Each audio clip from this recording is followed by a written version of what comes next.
Bismillahirrahmanirrahim. Assalamu alaikum, dear students, friends, and viewers. I welcome you all in my YouTube channel. In this video, I am going to illustrate classification of governments. How can we classify and how can we divide the various forms of government into different categories? Classification of government के लिए we have three basic principles, and on the basis of these principles I am going to explain the various forms of governments. ये तीन principles अगर आपने याद रखे तो आप किसी भी political system को identify कर सकते हैं कि which type of government is being functional in that political system. So the first principle is number of rulers and purpose to rule. हुक्मरानों की तादाद कितनी है और उनका हुक्मरानी करने का मकसद क्या है, उनकी प्रेफरेंसेस क्या हैं. इस प्रिंसिपल की मदद से हम डिफरेंट जो फॉर्म्स ऑफ गवर्नमेंट हैं उन्हें क्लासिफाई करेंगे. And second principle is separation of powers. Government की जो तीन ब्रांचेस हैं, जो three organs of the government हैं, उनकी पावर्स किस तरह से एक दूसरे से सेपरेट हैं या उनके दरमियान क्लोज कोऑर्डिनेशन है, क्लोज कोलैबोरेशन है, या they are working in their own spheres. And third principle is division of powers. जो डिफरेंट पावर्स हैं, economic powers, political powers, administrative powers, वो गवर्नमेंट के डिफरेंट लेवल्स के दरमियान कॉन्स्टिट्यूशनली डिवाइडेड हैं या नहीं हैं. तो इस प्रिंसिपल की मदद से भी हम डिफरेंट फॉर्म्स ऑफ गवर्नमेंट को क्लासिफाई करेंगे. हमने किसी भी पॉलिटिकल सिस्टम को एनालाइज करने के लिए और वहाँ पर जो फॉर्म ऑफ गवर्नमेंट प्रैक्टिस हो रहा है उसको अंडरस्टैंड करने के लिए इन तीनों प्रिंसिपल्स को साइमल्टेनियसली अप्लाई करना है. ये नहीं कि इसमें से आपने अगर किसी कंट्री का फॉर्म ऑफ गवर्नमेंट अंडरस्टैंड करना है तो आप सिर्फ एक ही क्राइटेरिया को अप्लाई करेंगे, ऐसा नहीं है. आपने इन तीनों क्राइटेरियाज को पैरेलल लेकर चलना है, इनको आपने साइमल्टेनियसली देखना है. अगर हम फर्स्ट प्रिंसिपल की बात करते हैं, that was given by Greek political philosopher Aristotle. Aristotle के नज़दीक दो बेसिक क्राइटेरियाज हैं डिफरेंट फॉर्म्स ऑफ गवर्नमेंट को क्लासिफाई करने के लिए. Number one is number of ruler and other is purpose to rule. And Aristotle said that if there is only one ruler, अगर एक ही हुक्मरान होगा तो उस सिस्टम को हम मोनार्की कहेंगे, बादशाहत.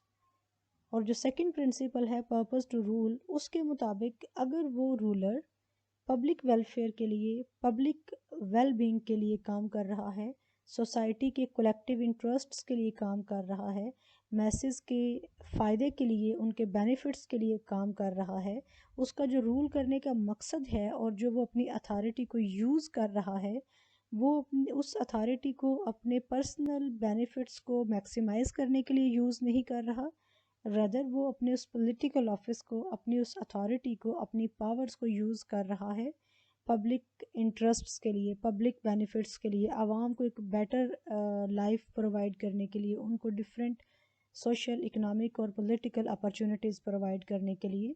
तो ये जो टाइप है, ये जो फॉर्म ऑफ गवर्नमेंट है, ये अरिस्टोटल के नज़दीक एक अच्छा फॉर्म ऑफ गवर्नमेंट है, क्योंकि इसमें पब्लिक की भलाई और मैसेज के वेलफेयर के लिए काम हो रहा है.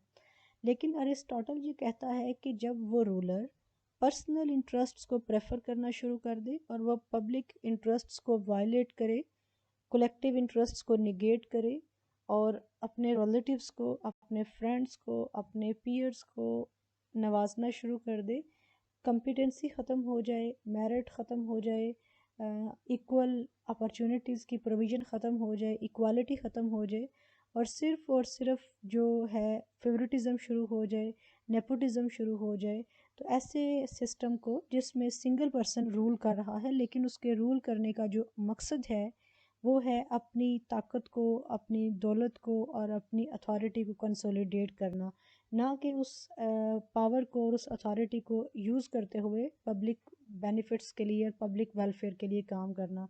तो वो कहता है कि ऐसा सिस्टम टायरनी में तब्दील हो जाता है, जुल्म जबर और एक इस्तबदादियत में तब्दील हो जाता है। सेकंड, अगर हम कैटेगरी की तरफ चलते हैं तो दैट इज़ अरिस्टोक्रेसी। जब एक हुक्मरान नहीं होता बल्कि चंद हुक्मरान होते हैं। सोसाइटी के जो नोबल पर्सनस हैं, जो रिस्पेक्टेबल पर्सनस हैं, जो इंडस्ट्रियलिस्ट्स हैं, जो एलीट क्लास है, जो वेल्दी लोग हैं, जो इन्फ्लुएंशियल पीपल हैं, if they are ruling and their rule is for the benefits of the public, then this is a good system and it is known as aristocracy। लेकिन यही लोग जब पब्लिक इंटरेस्ट्स को violet करना शुरू कर दें और पर्सनल इंटरेस्ट्स को प्रेफर करना शुरू कर दें, पर्सनल कॉज के लिए काम करना शुरू कर दें और जो पब्लिक इंटरेस्ट्स हैं उनको बिल्कुल सेट असाइड कर दें, तो ये सिस्टम ओलिगैरिकी में तब्दील हो जाएगा। अरिस्टोटल ने जो इसके लिए वर्ड यूज़ किया है वो है ओलिगैरिकी।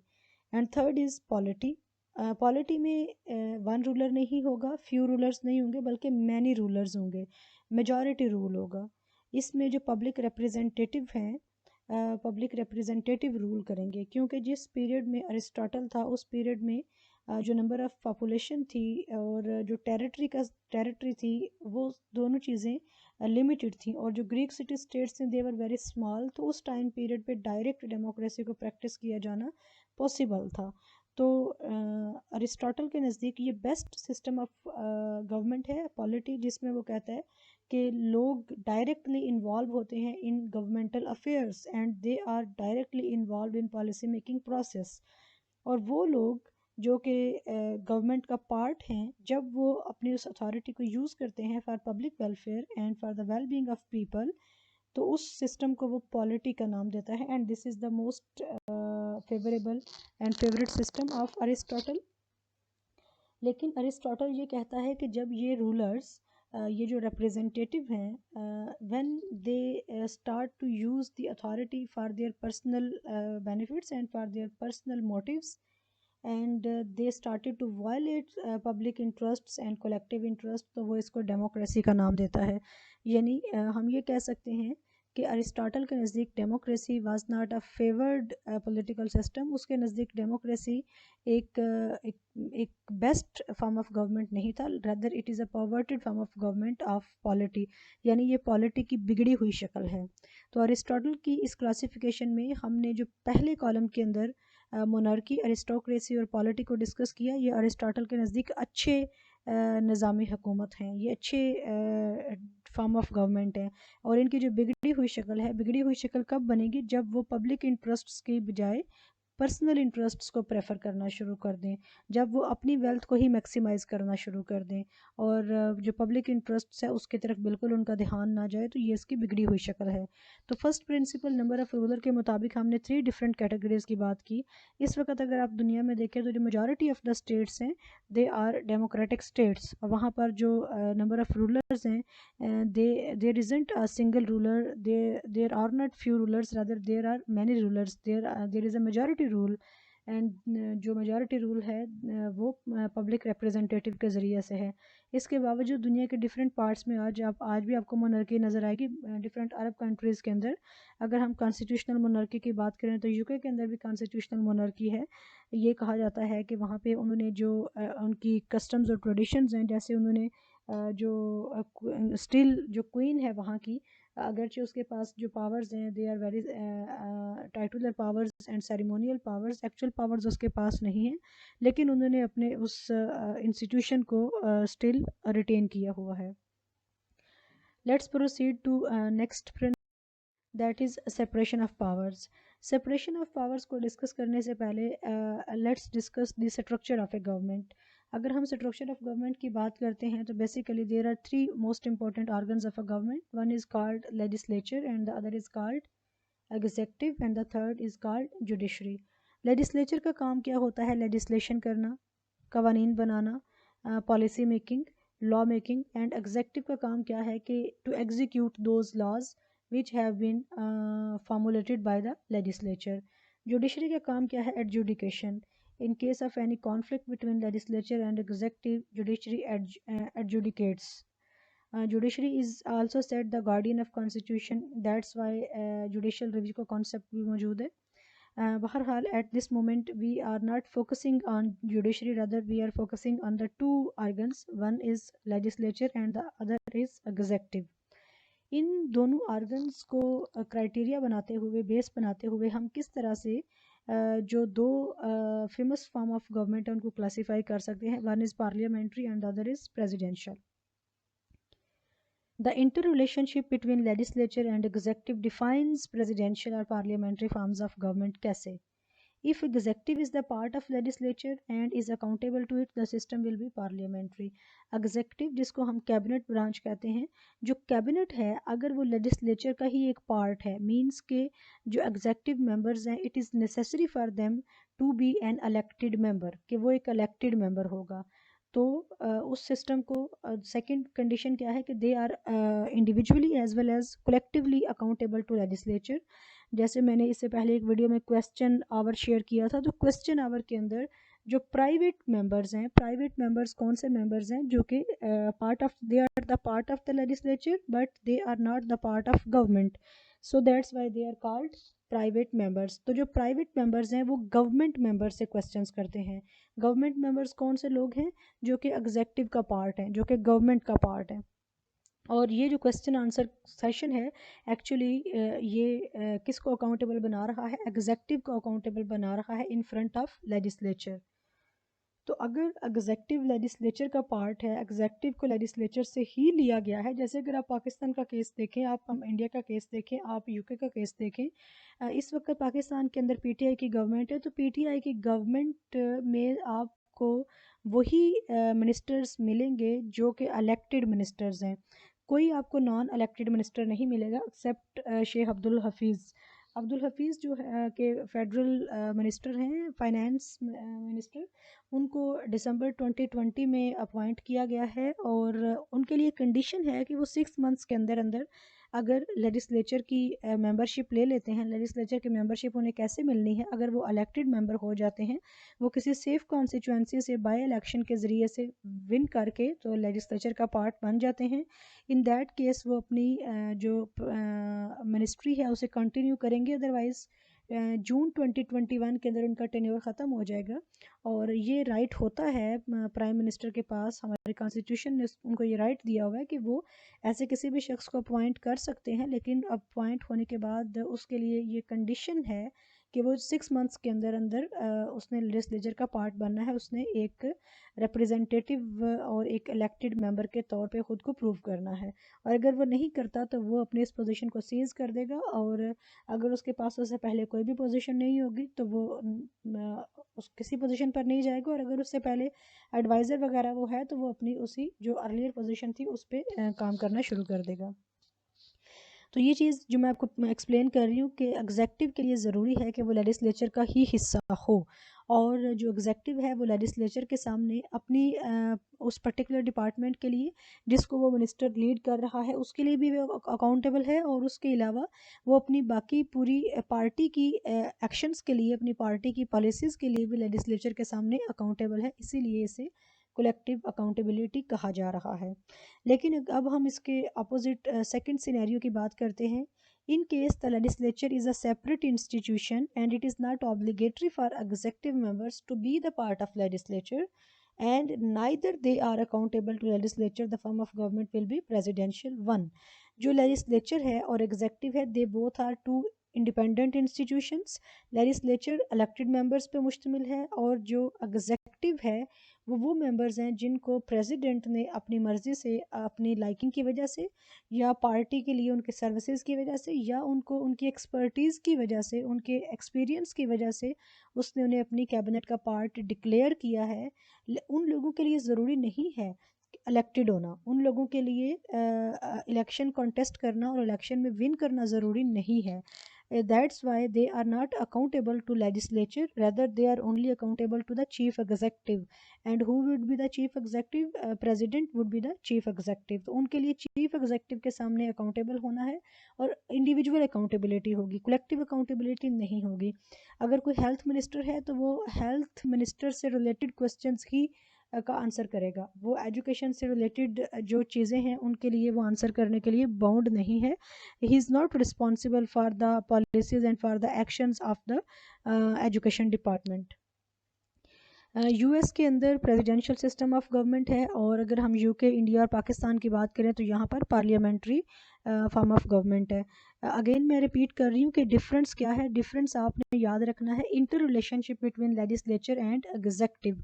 अगर एग्जेक्टिव लेजिस्लेचर का पार्ट है और एग्जेक्टिव लेजिस्लेचर को कलेक्टिवली और इंडिविजुअली अकाउंटेबल है, तो वो सिस्टम पार्लियामेंट्री होगा, जिसमें पार्लियामेंट को सुप्रीमेसी हासिल है, तो वो सिस्टम क्या होगा? पार्लियामेंट्री। और पार्लियामेंट्री सिस्टम में जो चीफ एग्जेक्टिव होता है आमतौर पर that person is known as prime minister. और अगर हम बात करते हैं प्रेसिडेंशियल पॉलिटिकल सिस्टम की, तो वहाँ पर जो एग्जेक्टिव है उसके लिए लेजिस्लेचर का पार्ट होना ज़रूरी नहीं है। एग्जेक्टिव इंडिपेंडेंट मेंबर्स पर मुश्तमिल होती है, और they are non elected members. President उनको उनके एक्सपर्टीज़ के बेस पे और अपनी लाइकिंग के बेस पे वो उन्हें अपनी कैबिनेट का पार्ट डिक्लेयर करता है। और वो जो मेंबर्स हैं, जो कैबिनेट मेंबर्स हैं, they are not accountable to legislature, rather they are accountable to chief executive, and who is chief executive? President. Third principle is division of power. Division of power में again हम division की बात कर रहे हैं कि if different types of powers, different types में कौन कौन सी पावर्स हो सकती हैं? पॉलिटिकल पावर्स, फाइनेंशियल पावर्स, और इसके अलावा जो एडमिनिस्ट्रेटिव पावर्स हैं। If these types of powers are constitutionally divided among the various tiers of the government, central government है, रीजनल गवर्नमेंट है और लोकल गवर्नमेंट्स हैं, तो इस सिस्टम को हम क्या कहेंगे? फेडरल। फेडरल सिस्टम के लिए क्या कंडीशन है कि there is a constitutional division of power, क्योंकि फेडरल पॉलिटिकल सिस्टम के अंदर एक रिटन कॉन्स्टिट्यूशन होता है, और वो written constitution different tiers of the government को पावर्स दे रहा होता है। और जो पावर्स कॉन्स्टिट्यूशनली दी जाती हैं वो उस वक्त तक कोई भी गवर्नमेंट वापस नहीं ले सकती जब तक कॉन्स्टिट्यूशन में अमेंडमेंट ना की जाए, accept in case of emergency और मार्शल लॉ और इस तरह के सिचुएशन में, जब फंडामेंटल राइट्स वगैरह को सस्पेंड कर दिया जाता है। If there isn't any constitutional division of various powers and maximum powers are vested with the national government or central government, this form of government will be known as unitary style of government. Unitary, जैसे कि नाम खुद बता रहा है कि जिसमें जो सिंगल यूनिट है, जो एक यूनिट है उसके पास मैक्सिमम पावर्स हैं, और वो जो यूनिट है वो फिर एडमिनिस्ट्रेटिव कन्वीनियंस की बेस पे डिफरेंट कॉन्स्टिट्यूंट यूनिट्स को, यानी जो रीजनल गवर्नमेंट्स हैं या जो लोकल गवर्नमेंट्स हैं, उनको पावर्स डेलीगेट करता है। जब पावर्स डेलीगेट की जाती हैं तो वो सवाबदीदी इख्तियार होते हैं, वो जब चाहे वो उनसे वापस भी ले सकते हैं, वो उन डेलीगेटेड पावर्स को विथड्रॉ कर सकते हैं एट एनी टाइम। लेकिन जो कॉन्स्टिट्यूशनल पावर, कॉन्स्टिट्यूशनली डिवाइडेड या गिवन पावर्स होती हैं, उनको सेंट्रल गवर्नमेंट किसी भी वक्त वापस नहीं ले सकती अनलेस एंड अनटिल के वो कॉन्स्टिट्यूशन के अंदर अमेंडमेंट करें। कॉन्स्टिट्यूशन के अंदर अमेंडमेंट करके अगर वो पावर्स ख़त्म कर दी जाती हैं तो फिर जो रिपॉजिटरी होती है उन पावर्स की, उस वो उनके ऊपर क्लेम नहीं कर सकती। तो this is the difference between federal and unitary system. Federal system में क्या है कि powers are constitutionally divided among the different levels of the government, और यूनिटरी में क्या है कि there isn't any such constitutional arrangement to divide the powers among the different levels of the government, and maximum powers have been given in the hands of central government. अगर हम China की, UK की बात करते हैं तो यहाँ पर यूनिटरी सिस्टम है, और अगर हम यूएसए, इंडिया, पाकिस्तान इनकी बात करते हैं तो यहाँ पर फेडरल पॉलिटिकल सिस्टम है, फेडरल फॉर्म ऑफ गवर्नमेंट है। अब इन तीनों प्रिंसिपल्स को अगर सामने रखते हुए आप पाकिस्तान के पॉलिटिकल सिस्टम की बात करें, तो जो फर्स्ट प्रिंसिपल था नंबर ऑफ़ रूलर्स, वहाँ से आप देखेंगे कि पाकिस्तान में ना तो वन मैन रूल है, ना ही फ्यू मैन रूल है, बल्कि यहाँ पे मैनी मैन रूल है, यानी मेजॉरिटी रूल है। इट मीन्स कि यहाँ पर डेमोक्रेसी है। और अगर हम सेपरेशन ऑफ पावर की बात करें तो पाकिस्तान के अंदर पार्लियामेंट्री सिस्टम है, क्योंकि जो एग्जेक्टिव ब्रांच है that is the part of legislature. और अगर हम डिवीजन ऑफ पावर के मुताबिक बात करें तो पाकिस्तान के अंदर रिटन कॉन्स्टिट्यूशन मौजूद है, जो कि गवर्नमेंट के डिफरेंट टीयर्स को पावर्स कन्फर करता है, पावर्स ग्रांट करता है। और वो पावर्स सेंट्रल गवर्नमेंट उनसे किसी भी वक्त वापस नहीं ले सकती है। इट मीन्स कि यहाँ पर फेडरल पॉलिटिकल सिस्टम है। तो हम ये कह सकते हैं कि पाकिस्तान का जो सिस्टम है वो कौन सा है, फेडरल पार्लियामेंट्री डेमोक्रेसी। इसी तरह से अगर आप यूएसए की बात करते हैं तो आप क्या कहेंगे, फेडरल प्रेसिडेंशियल डेमोक्रेसी। और इसी तरह से अगर आप बात करते हैं यूके की, तो यूके को आप कहेंगे कि पार्लियामेंट्री कॉन्स्टिट्यूशनल मोनार्की, क्योंकि यूके के अंदर क्या है, यूके के अंदर पार्लियामेंट्री यूनिटरी सिस्टम है। यूनिटरी का वर्ड उसमें आप ऐड करना चाहें तो कर सकते हैं, यूनिटरी कॉन्स्टिट्यूशनल मोनार्की है। यानी वहाँ पे पार्लियामेंट्री यूनिटरी कॉन्स्टिट्यूशनल मोनार्की है कि वहाँ पे जो मोनार्की है वो किसके अंडर है, एक कॉन्स्टिट्यूशन के अंडर है। अगरचे इन प्रिंसिपल ऐसा है, अगर प्रैक्टिकली देखा जाए तो वो भी एक डेमोक्रेसी है। वहाँ पर भी बाकायदा इलेक्शंस होते हैं, और जो मोनार्क है वो अब बिल्कुल उसकी पावर्स ना होने के बराबर हैं। मोनार्क की जो पावर्स हैं वो सिर्फ साइन की हद तक ही हैं, अदरवाइज़ ऐसी कोई पावर्स नहीं है। और जो यूके की पार्लियामेंट है उसको वर्ल्ड की सुप्रीम और मोस्ट पावरफुल पार्लियामेंट कहा जाता है, क्योंकि वो लॉज जो कि यूके पार्लियामेंट के अंदर फार्मूलेट किए जाते हैं वो यूके की किसी भी कोर्ट के अंदर उनको चैलेंज नहीं किया जा सकता, उन पर क्वेश्चन नहीं किया जा सकता, कोई भी यूके की कोर्ट उनको नल एंड वाइड डिक्लेयर नहीं कर सकती। That's why it is said कि UK parliament is the most powerful parliament of the world. अभी हमने बात की थी पार्लियामेंट्री सिस्टम की, तो पार्लियामेंट्री सिस्टम के कुछ और नाम भी हैं, जैसे रिस्पॉन्सिबल फॉर्म ऑफ गवर्नमेंट भी इसे कहा जाता है, Westminster type form of government भी इसे कहा जाता है, और इसे prime ministerial form of government भी कहा जाता है। तो तीनों प्रिंसिपल्स को आपने याद रखना है, और इन्हीं तीनों प्रिंसिपल्स की मदद से आपने किसी भी कंट्री के फॉर्म ऑफ गवर्नमेंट को एनालाइज करना है और इसे क्लासीफाई करना है। Thank you so much for watching. Please post your comment in case of any confusion and any query. Take good care of yourself. अल्लाह हाफिज़।